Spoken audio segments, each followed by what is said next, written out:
அனைவருக்கும் வணக்கம். இன்னைக்கு நம்ம சேனல் வழியாக என்ன பார்க்க போகிறோம் அப்படின்னா, அதாவது பொதுவாக அந்த பூமியில் 12 ராசிகள் உள்ளது அப்படின்றது எல்லாருக்குமே தெரியுங்க. அதே போல் இந்த பூமியில் ஒருத்தர் பிறக்கிறாங்கன்னா கண்டிப்பாக இந்த 12 ராசிக்குள்ளே பிறப்பாங்க அப்படின்றதும் இயல்பு. அப்போ இந்த 12 ராசியை எடுத்துக்கிட்டால் பிறப்பு அப்படின்னு எடுத்துக்கிட்டால் நட்சத்திரத்தை குறிக்குங்க. அதே போல் இறப்பு அப்படின்னு எடுத்துக்கிட்டிங்கன்னா திதியை குறிக்குங்க. அப்போ இந்த 12 ராசிகள் இருந்தாலும் நட்சத்திரத்தை பேஸ் பண்ணி தான் ஒவ்வொரு கிரகங்களும் வேலை செய்யுதுங்க. அதே போல் ஒவ்வொரு நட்சத்திரத்தில் பிறக்கிறவங்க இந்த திசையில் தான் பிறப்பாங்க அப்படின்னு பொது பலன் இருக்குங்க. அப்போ உங்களுடைய நட்சத்திரத்துக்கு அதிபதி யார், உங்கள் ராசிக்கு அதிபதி யார் அப்படின்றது எல்லாமே இந்த வீடியோவில் நம்ம தொடர்ந்து இந்த பதிவில் பார்க்க போகிறோங்க. அதாவது மேசம் ராசியில் 2 நட்சத்திரம் வருதுங்க. அதாவது அஸ்வினி, பரணி, கிருத்திகை அப்படின்னு 3 நட்சத்திரங்கள் வருது. இதில் நம்ம முதலாவதாக பார்த்திங்கன்னா அஸ்வினி நட்சத்திரத்தை பற்றி பார்த்துட்டோம்.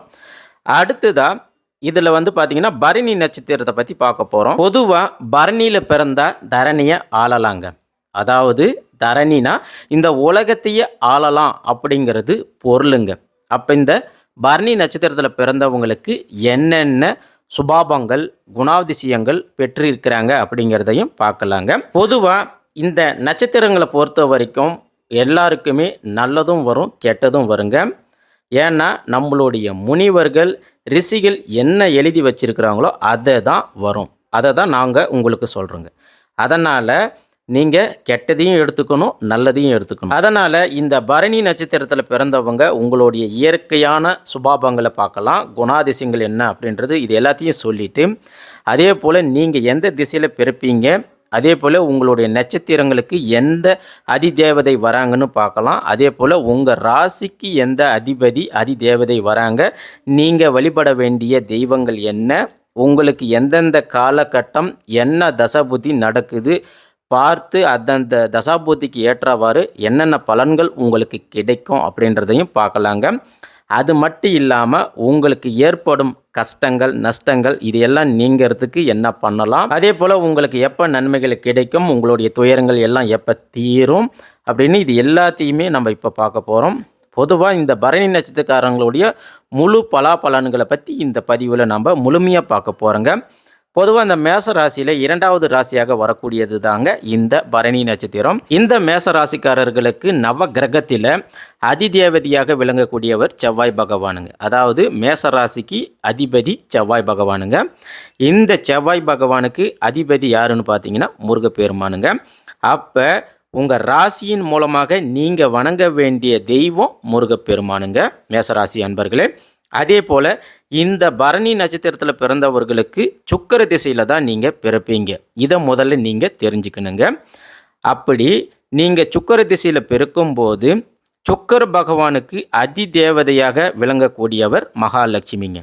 அதாவது சுக்கிர பகவானுடைய அதிதேவதை மகாலட்சுமி. அப்போ நீங்கள் பரணி நட்சத்திரத்தில் பிறந்தவங்க முருகனையும் மகாலட்சுமியும் வழிபாடு செய்யணுங்க. அடுத்ததாக பார்த்தீங்கன்னா இந்த பரணி நட்சத்திரக்காரங்களுக்கு இந்த நட்சத்திரத்திற்குன்னு ஒரு அதிதேவதை இருக்கிறாங்க. அவங்கள நீங்கள் வணங்க வேண்டிய தெய்வமும் ஒன்று இருக்குங்க. அவங்க துர்கை அம்மன். அப்போ இந்த பரணி நட்சத்திரக்காரங்களுக்குன்னு ஒரு தேவதை துர்கை அம்மன், அவங்களையும் நீங்கள் வழிபாடு செய்யணுங்க. அடுத்ததாக பிரதி தேவதை அப்படின்னு சொல்லக்கூடிய யமனையும் நீங்கள் வழிபாடு செய்யணுங்க. அப்போ இந்த பரணி நட்சத்திரக்காரங்க மட்டும் எப்போவுமே அருள் புரியை காத்து கொண்டு இருக்கக்கூடிய தெய்வங்கள் அப்படின்னு எடுத்துக்கிட்டால் முருகப்பெருமான், துர்கை அம்மன், யமதர்மன், செவ்வாய் பகவான், இவங்க 4 பேரை மட்டும் பரணி நட்சத்திரக்காரங்க வழிபட்டாங்கன்னா எப்போதுமே, அதாவது இவங்க அன்றாட நடக்கக்கூடிய காரியங்கள் எதுவுமே தடை எதுவும் ஏற்படாமல் பார்த்துக்குவாங்க. இதை நல்லா புரிஞ்சிக்காங்க மேசம் ராசியில் இருக்கக்கூடிய பரணி நட்சத்திரக்காரர்களே. அதாவது நீங்கள் எப்போவுமே இந்த 4 தெய்வங்களை வழிபாடு செய்யணும். முருகன், லக்ஷ்மி, அதுவும் மகாலட்சுமி, துர்கை அம்மன் மற்றும் யமதர்மன், இவங்க 4 பேரையும் நீங்கள் வணங்கிட்டு எந்த ஒரு காரியமும் நீங்கள் செய்யுங்க. உங்களுக்கு தடை அப்படின்றது ஒன்று நடக்கவே நடக்காது. அடுத்ததாக பார்த்தீங்கன்னா இந்த பரணி நட்சத்திரக்காரங்க நீங்கள் பிறக்கக்கூடிய திசை சுக்கிர திசை 20 வருஷங்க. இந்த 20 வருஷத்தை பார்த்தீங்கன்னா பொதுவாக ஒவ்வொருத்தரும் அவங்களுடைய அம்மா கர்ப்பத்தில் இத்தனை வருஷம் போகுதுன்னு ஒரு கணக்கு இயல்பாக இருக்குங்க. அப்போ உங்கள் சொந்த ஜாதகத்தை பார்த்தா மட்டும்தான் எதுவுமே சரியாக கணிக்க முடியுங்க. உதாரணமாக சுக்கிர திசை உங்களுக்கு 20 வருஷத்தில் உங்களுடைய அம்மா கர்ப்ப செலவு 10 வருஷம் போச்சுன்னு வச்சுக்கோங்க. மீதி 10 வருஷம் இருக்குது. அதாவது உங்களுக்கு 10 வயசு நடக்குதுன்னு ஒரு கணக்கு. அதே போல் அடுத்தடுத்து வரக்கூடிய தசாபுத்திகள் எத்தனை வருஷம் வருதுன்னு பார்க்கணும், எத்தனை திசைகள் வருதுன்னு பார்க்கணும், எத்தனை புத்திகள் வருது அப்படின்னு இது எல்லாத்தையுமே பார்க்கணுங்க. அதோடு இல்லாமல் அடுத்தடுத்த காலகட்டத்தில் என்னென்ன பண்ணணும் அப்படின்ற எல்லாத்தையுமே இதில் நாம் உங்கள் ஜாதகத்தில் பார்க்க முடியும். அப்போ இந்த பரணி நட்சத்திரத்தில் பிறந்திருக்கக்கூடியவங்க உங்களுடைய குணம் சுபாவங்களை பார்த்தா பொதுவாக நீங்கள் உங்களுடைய உடல் தேகம் குண்டாக இருக்குங்க. அதாவது பருத்த தேகமாக நீங்கள் இருக்கக்கூடியவர்கள். அதே போல் நல்ல சுபாவம் நல்ல குணங்கள் இயற்கையாகவே உங்ககிட்ட உண்டுங்க. அடுத்தவர்களுக்கு அதாவது பிறருக்கு உதவி செய்யக்கூடிய நல்ல எண்ணம் கொண்டவர்களும் நீங்கள் தாங்க பரணி நட்சத்திரக்காரர்களே. அதே போல் உங்களுடைய எதிரிகளை எளிதில் வெல்லக்கூடிய ஆற்றல் உங்களுக்கு இயற்கையாகவே உண்டுங்க. உங்களை பொறுத்த வரைக்கும் எப்படிப்பட்ட எதிரியாக இருந்தாலும் சரி அவங்க உங்ககிட்ட ஜெயிக்கவே முடியாதுங்க. நீங்கள் தான் வெற்றி பெறுவீங்க. அதே போல் இந்த பரணி நட்சத்திரத்திலையும் 4 பாதங்கள் உண்டுங்க. நாம் ஏற்கனவே சொன்ன மாதிரி ஒவ்வொரு நட்சத்திரத்தை எடுத்துக்கிட்டங்கன்னா அதாவது ஒரு நட்சத்திரத்துக்கு ஒரு நாள் 24 மணி நேரம் இருக்குங்க. அந்த 24 மணி நேரத்தில் உதாரணமாக நீங்கள் காலையில் 6 மணிக்கு எடுத்துக்கிட்டிங்கன்னா 6 மணிலேருந்து 12 மணி வரைக்கும் ஒரு பாகம். அதே போல் 12 மணிலேருந்து 4 மணி வரைக்கும் 2ஆம் பாகம். அடுத்ததாக 4 மணிலிருந்து இரவு 12 மணி வரைக்கும் 3ஆம் பாகம். அடுத்ததாக இரவு 12 மணிலிருந்து விடியற்காலை 6 மணி வரைக்கும் 4ஆம் பாதம். இதை ஏன் இப்போ நாங்கள் உங்களுக்கு சொல்ல வரோங்கன்னா இந்த ஒவ்வொரு பாதத்திலையும் பிறக்கும்போது ஒவ்வொரு சுபாவங்கள் ஒவ்வொரு குணங்கள் உங்களுக்கு இருக்குங்க. பொதுவாக பரணி நட்சத்திரம்னா எல்லாருக்குமே ஒரே மாதிரி சுபாவம் குணம் இது எல்லாமே இருக்காதுங்க. நீங்கள் எந்த பாதத்தில் எந்த நேரத்தில் பிறந்தீங்களோ அதுக்கு தகுந்தாற் போல தான் உங்களுடைய கோபம் குணம் சுபாவம் எல்லாமே இருக்குங்க. அதே போல தான் இந்த பரணி நட்சத்திரக்காரர்களுக்கு இயற்கையாகவே கொஞ்சம் ஆணவம் ஹெட்வைட்டு அதிகமாக உண்டுங்க. அதாவது எல்லாமே எனக்கு தான் தெரியும் எல்லாமே என்னால் தான் செய்ய முடியும் அப்படின்னு ஒரு ஹெட்வைட் ஒரு ஆணவம் இயற்கையாகவே இவங்க கிட்ட இருக்குங்க. அடுத்ததாக பார்த்தீங்கன்னா நீங்கள் மற்றவங்களுக்கு தானம் தர்மம் செய்யக்கூடியதில் மிகப்பெரிய வள்ளலாக இருப்பீங்க. அதாவது பிறருக்கு தானம் தர்மம் கொடுக்கறதுல மனசார செய்யக்கூடியவர்கள் பரணி நட்சத்திரக்காரர்கள் நீங்கள் தாங்க. அடுத்ததாக பார்த்தீங்கன்னா எப்பயுமே உங்களுக்கு பெயர் புகழ் இது எல்லாமே அடையக்கூடியவர்களாகவும் நீங்கள் இருப்பீங்க. அடுத்ததாக இந்த பரணி நட்சத்திரக்காரர்களை பொறுத்த வரைக்கும் உங்களுடைய தேகம் சிவந்த தேகமாக இருக்கும். அதே போல் உங்களுடைய கண்களும் சிவந்த கண்களாக எப்பயுமே இருப்பீங்க. அதே போல் இந்த பரணி நட்சத்திரக்காரர்களுக்கு பிடிவாத குணம் அதிகமாக இருக்குங்க. ஏதாவது ஒரு விஷயமாக இருக்கட்டும் ஒரு வேலையாக இருக்கட்டும் ஏதாவது ஒன்று செய்யணுன்னா அதை செஞ்சு முடிச்சே ஆகணும் அப்படின்னு பிடிவாதமாக இருக்கக்கூடியவர்களும் பரணி நட்சத்திரக்காரர்கள் நீங்கள் தாங்க. அதே போல் இந்த பரணி நட்சத்திரத்தில் 1 பாதம் 2ஆம் பாதத்தில் பிறந்தவங்க எல்லாமே நல்லா இருப்பாங்க. அடுத்ததான் 3ஆம் பாதமும் 4ஆம் பாதத்தில் பிறந்தவர்களும் நல்லா தான் இருப்பாங்க. ஆனால் அந்த 4ஆம் பாதத்திற்கு இருக்கக்கூடியவர்கள் சின்ன சின்ன தொழில் செய்யக்கூடியவர்களாக இருப்பீங்க. சாதாரண தொழில் செய்யக்கூடியவர்களாக இருப்பீங்க. அதே போல் அடுத்ததான் இந்த 4ஆம் பாதத்தில் இருக்கக்கூடியவங்க நீங்கள் உங்களுக்கு ஒன்று வேணும்னா அது எப்படியாவது சாதிச்சாகணும் அப்படின்னு இருக்கக்கூடியவர்கள். அதாவது எப்படியாவது பெரும்பாடு பட்டாவது அந்த காரியத்தை நீங்கள் முடிக்கணும் சாதிக்கணும் அப்படின்னு நினைக்கக்கூடியவர்களும் நீங்கள் தாங்க. அப்போ நீங்கள் சுக்கிர திசையில் பிறக்கும்போது உங்கள் பிறப்பு காலத்தில் இருந்து ஒரு 10லிருந்து 15 வருஷம் இந்த பாலிய பருவம் இருக்கு இல்லையா, இந்த பாலிய பருவத்தில் உங்களுக்கு மிக சிறப்பாக இருக்கும். அதாவது உங்களுக்கு அந்த பாலிய பருவத்தில் நீங்கள் என்ன நினைக்கிறீங்களோ அது உங்களுக்கு நடக்கும். கேட்டது எல்லாமே கிடைக்குங்க. அதே போல் தேவையான கல்வியாக இருக்கட்டும் உயர்கல்வி வசதி வாய்ப்புகள் நீங்கள் காரில் தான் ஸ்கூலுக்கே போவீங்கன்னா பாருங்களேன் அந்த அளவுக்கு உங்களுக்கு சுக்கிரனுடைய திசை உங்களுக்கு சிறப்பாக இருக்கும். சொந்த வீடு இருக்கும் வாகனம் இருக்கும். இது எல்லாமே பார்த்தீங்கன்னா பரணி நட்சத்திரக்காரர்கள் நீங்கள் சுக்கிர திசையில் பிறக்கும்போது சுக்கிர பகவான் உங்களுக்கு இது எல்லாத்தையுமே ஏற்படுத்தி கொடுப்பாருங்க. அடுத்ததா சூரிய திசையில் உங்களுக்கு 15 வயசுலேருந்து 21 வயசு வரைக்கும் அரசு சம்பந்தப்பட்ட பல யோகங்கள் உங்களுக்கு உண்டுங்க. அதாவது நீங்கள் அரசு வேலைக்கு படிக்கிறவங்களா இருந்தீங்கன்னா அரசு வேலை கிடைக்கும். காவல்துறை இது எல்லாமே நிச்சயமாக உங்களுக்கு கிடைக்குங்க. அதே போல் உங்களுடைய அப்பா அம்மாவுக்கு பார்த்தீங்கன்னா இந்த சூரிய திசையும் போது பதவி உயர்வு ப்ரொமோஷன் இன்க்ரிமெண்ட்டு இது எல்லாமே கிடைக்குங்க. அதாவது இது எல்லாமே உங்களுக்கு 20 வயசுலேருந்து அட்லீஸ்ட் ஒரு 23 வயசுக்குள்ளே இது எல்லாமே நடக்குங்க. அடுத்ததாக 23லிருந்து 33 வயசு வரைக்கும் அதாவது 10 வருஷம் உங்களுக்கு சந்திர திசை நடக்குதுங்க. அதாவது சந்திர திசையை எடுத்துக்கிட்டால் உங்களுக்கு உன்னதமான திருமண வாழ்க்கையும் அமையுங்க. அதாவது அருமையான திருமண வாழ்க்கை அமையும். குழந்தை பாக்கியம் உங்களுக்கு உண்டாகும். அதே போல் ஏற்கனவே உங்களுடைய தாயாருடைய மருத்துவ செலவுகள் இருந்து வந்திருக்கும். அது எல்லாமே குறையும். அடுத்ததான் நீங்கள் வெளிநாடு வெளி மாநிலம் அப்படின்னு பயணங்கள் மேற்கொள்வீங்க. அதே போல் நீங்கள் தனியார் துறையில் வேலை செஞ்சாலும் அதன் மூலமாக நீங்கள் சொந்த தொழில் மேற்கொள்வதற்கான வாய்ப்புகள் அதிகமாக இருக்குது. சொந்தம் தொழில், கூட்டு தொழில், பிஸ்னஸ் பண்ணுறது, இது எல்லா யோகமும் உங்களுக்கு இந்த 33 வயசுக்குள்ள சந்திர திசையில் இது எல்லாமே அமையக்கூடிய சூழல் கண்டிப்பாக இருக்குங்க. அடுத்ததாக பார்த்தீங்கன்னா உங்களுக்கு செவ்வாய் திசை 7 வருஷம் வருதுங்க. இந்த செவ்வாய் திசையும் உங்களுக்கு மிக சிறப்பாக இருக்குங்க. நீங்கள் வீடு கட்டுறதாக இருக்கட்டும், வீடு வாங்கிறதாக இருக்கட்டும், இடம் பூமி இது எல்லாமே நீங்கள் வாங்கிறதுக்கான யோகம் உங்களுக்கு இருக்குங்க.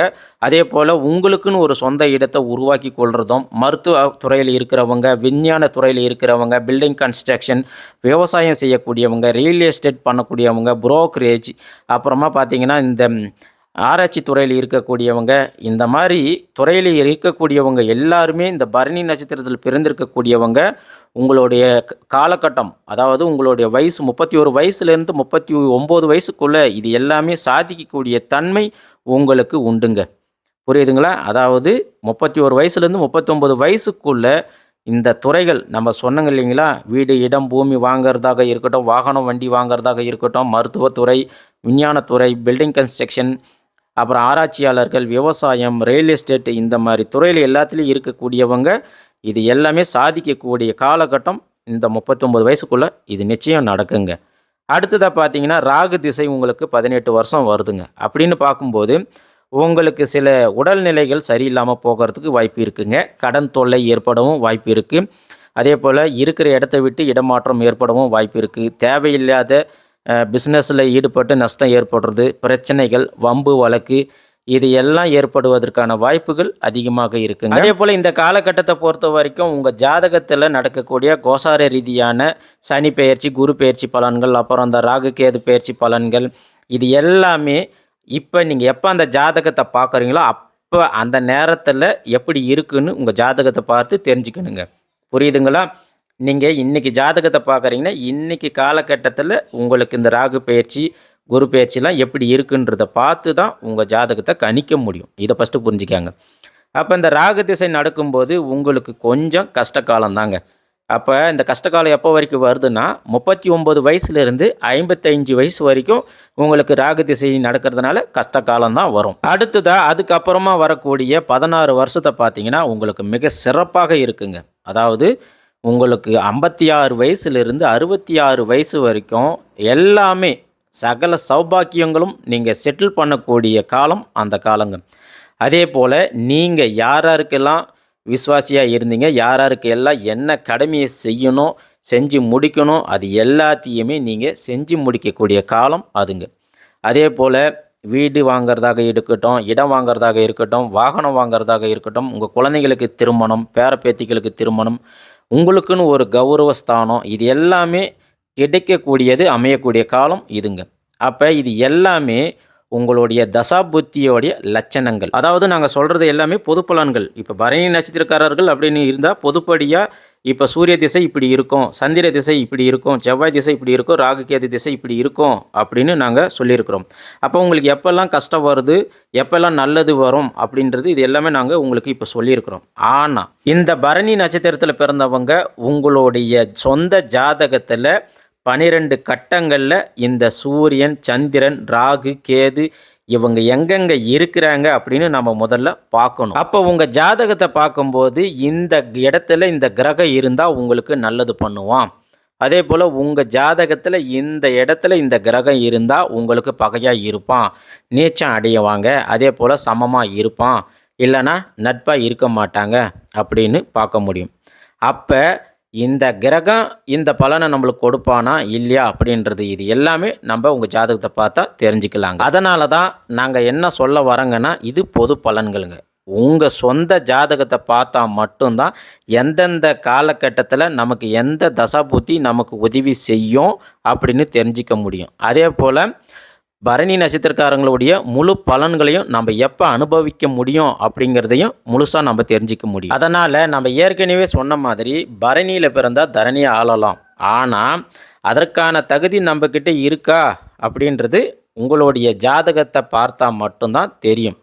அதனால் உங்கள் ஜாதகத்தை பார்த்து தான் முடிவும் பண்ண முடியும். அதே போல் இந்த குரு பெயர்ச்சி, சனி பெயர்ச்சி, இந்த ராகு கேது பெயர்ச்சி இது எல்லாமே நம்மளுக்கு நல்லதாகவே வந்தாலும் உங்கள் ஜாதகத்தை நீங்கள் எப்போ எடுத்துன்னு போய் பார்க்குறீங்களோ அந்த நேரம் அந்த காலகட்டத்தில் அந்த ஜாதகத்தின்படி தசாபுத்திகளை பார்க்கணும். அடுத்ததான் 12 கட்டங்களையும் பார்க்கணும். உங்களுடைய நட்சத்திர பலன்களையும் பார்க்கணும். உங்களுடைய ராசியுடைய பலன்களையும் பார்க்கணும். அடுத்ததாக பார்த்தீங்கன்னா உங்கள் நட்சத்திர அதிபதி எங்கே இப்போ சஞ்சாரம் செய்கிறாருன்னு பார்க்கணும். அதே போல் உங்கள் ராசி அதிபதியும் எங்கே சஞ்சாரம் செய்கிறாரு அப்படின்னு இது எல்லாத்தையுமே பார்க்கணும்.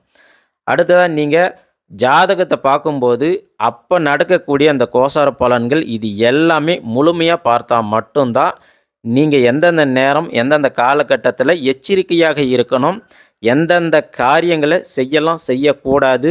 அதே போல் வீடு வாங்கிறதாக இருக்கட்டும், வீடு கட்டுறதாக இருக்கட்டும், இடம் வாங்கிறதாக இருக்கட்டும், ஒரு பிஸ்னஸ் செய்கிறதாக இருக்கட்டும், இல்லை பிஸ்னஸில் இன்வெஸ்ட்மெண்ட் அதிகமாக பண்ணுறதாக இருக்கட்டும், உங்களுடைய ஆயுட்காலமாக இருக்கட்டும், திருமண தடைகள், குழந்தை பாக்கியம், குழந்தை தடைகள், இந்த மாதிரி அந்த காலகட்டம் அந்த நேரத்தை பொறுத்து தான் உங்கள் ஜாதகத்தை பார்த்து தான் எதுவுமே முடிவு பண்ண முடியும். ஆகையால் உங்களுடைய ஜாதகத்தை நீங்கள் பார்த்து பலனை பெறுங்க. அதே போல் நீங்கள் எப்போவுமே நல்லா இருக்கணும் அப்படின்றது தான் எங்களுடைய எண்ணங்கள். அதே போல் இந்த பதிவும் நீங்கள் எப்பவுமே நல்லா இருக்கணும் அப்படின்றதுக்காக தான் இந்த பதிவு. அதனால் நீங்கள் இறைவனுடைய அருளை பெற்று உங்கள் குடும்பத்தோடு நீங்கள் சந்தோஷமாக வாழ்வாங்கு வாழணும் அப்படின்னு நாங்கள் அந்த இறைவனை வணங்கி பிரார்த்திக்கிறோம். நன்றி, வணக்கம்.